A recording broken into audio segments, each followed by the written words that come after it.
திருவருளுக்கும் முதற்கண் வணக்கத்தை தெரிவித்துக் கொள்கிறேன். நமது ஆசிரியர்கள் மற்றும் பிரணவபீட மாணவர்கள் அனைவரையும் வருகிறவர்கள் என்று வரவேற்கிறேன். தங்கத்தை பற்றி பேச போகிறேன். முந்தைய அஸ்ட்ராலஜியில் தங்கம் எப்படி பண்ணலாம், வாங்கலாம், அதோட விலை உயர்வு, அதை பற்றியெல்லாம் பேசுறதுக்காக வந்திருக்கேன்.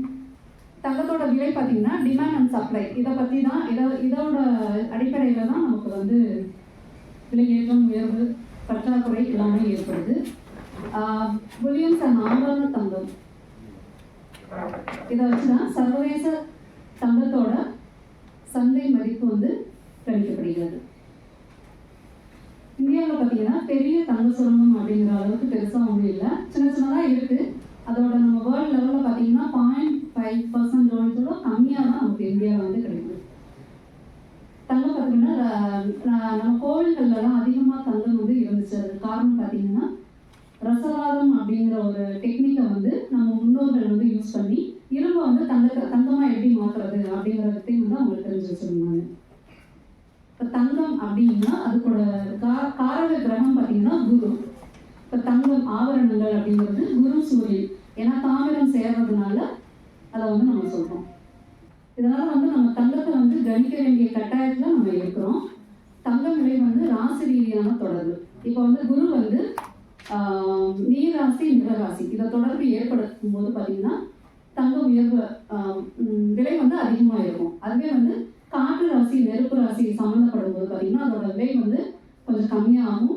அதோட சந்தை மதிப்பு பார்த்தீங்கன்னா கம்மியாக தான் இருக்கும், சேல்ஸும் கம்மியாக தான் இருக்கும்.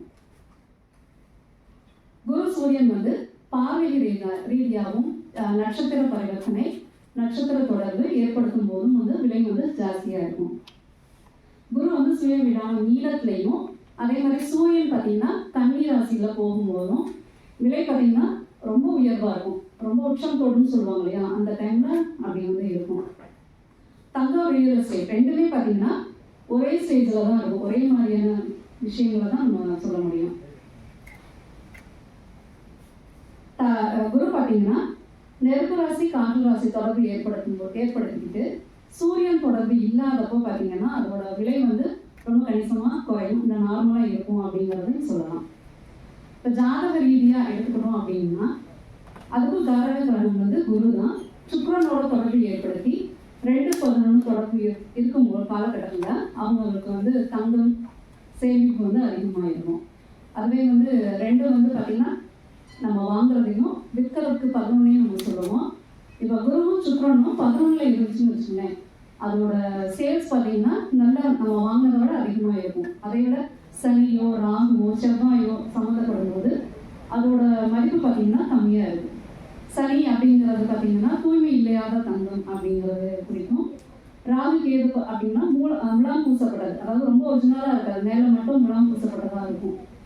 சனி பார்த்தீங்கன்னா தூய்மை இல்லாத இருக்கும். செவ்வாய் அதிகப்படியான கலப்படம் இருக்கும். நார்மலாக சனி 2ஆம் வீட்டில் இருந்துட்டு 3ஆம் பார்வையாக 4ஆம் வீட்டை பார்வை செலுத்தும். அப்படிங்கிறப்ப 4ஆம் வீடு அப்படிங்கிறது விளக்குக்கு கீழே உள்ள பொருட்கள் கிடைக்கும். இது பார்த்தீங்கன்னா நமக்கு நேர்மையான விஷயங்கள் மூலமாக பணம் கிடைக்காது. ஏதாவது புதையலோ இல்லை